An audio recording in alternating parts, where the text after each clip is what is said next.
Bienvenue sur InfoLive TV, ici Dina Cohen, voici les titres de ce journal. Le Centre Saban pour la politique du Moyen-Orient à Washington a publié un rapport mardi qui appelle les États-Unis à tenir un dialogue direct avec l'Iran sans conditions préalables. Ce rapport intitulé « Rétablissement de l'équilibre, un Moyen-Orient stratégique pour le prochain président » a été établi sur 18 mois et a présenté au nouveau président américain Barack Obama. Il indique que la guerre en Irak avantage stratégiquement l'Iran, plus que tout autre État, et la République islamique est sur le point d'acquérir l'arme nucléaire, et ce plus rapidement que les prévisions annoncées dans le passé par les experts. Selon les données du rapport, les États-Unis doivent effectuer des pourparlers directs et sans conditions préalables avec l'Iran, non seulement en raison de son programme nucléaire, mais également en raison de l'influence qu'il exerce sur le Moyen-Orient. Par ailleurs, il est conseillé au nouveau président élu de promouvoir le processus de paix israélo-arabe avec les Palestiniens, mais également avec les Syriens. Les données de ce rapport serviront de base aux discussions entre les hauts responsables israéliens et américains qui sont censés discuter de ce sujet la semaine prochaine lors du 5e Forum Saban.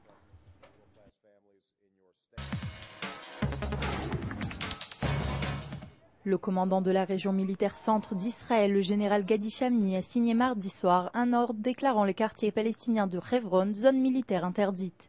Ceci à la suite des nombreux affrontements qui ont eu lieu ces derniers jours à proximité de la maison de la discorde.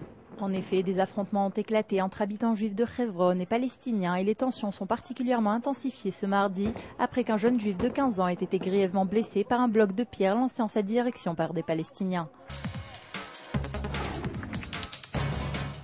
Le comité central du Likoud a approuvé mardi soir les modifications dans les règles des élections primaires proposées par Benjamin Netanyahou, stipulant que chaque électeur choisira 12 candidats et non 10, comme c'était le cas jusqu'à présent. Le leader du Likoud avait même l'intention de proposer 15 candidats afin de s'opposer à son rival, Moshe Feilin, et l'empêcher d'atteindre une position avancée dans la liste du parti. Netanyahou tenait à promouvoir l'entrée des nouveaux candidats qu'il a sollicités sur la liste du Likoud.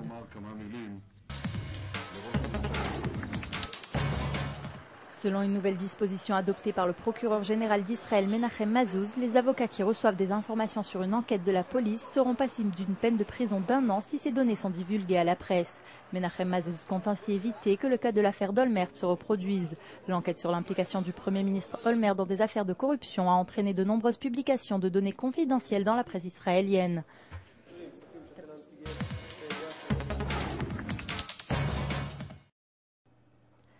La Commission des Nations Unies, qui enquête sur le meurtre de l'ancien Premier ministre libanais Rafik Hariri, fait état de progrès dans ses recherches. Elle affirme avoir obtenu de nouvelles informations qui permettraient d'établir le lien entre d'autres personnes et le réseau qui aurait organisé l'assassinat de Rafik Hariri.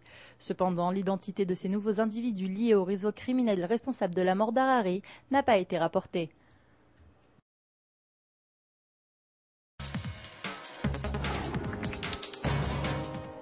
La secrétaire d'État américaine Condoleezza Rice a joué du piano pour la reine Elisabeth II à Buckingham Palace ce lundi soir. Elle a interprété l'opus 34 de Brahms avec l'épouse du ministre britannique des Affaires étrangères David Miliband, Louise, au violon et 3 autres membres de l'Orchestre symphonique de Londres.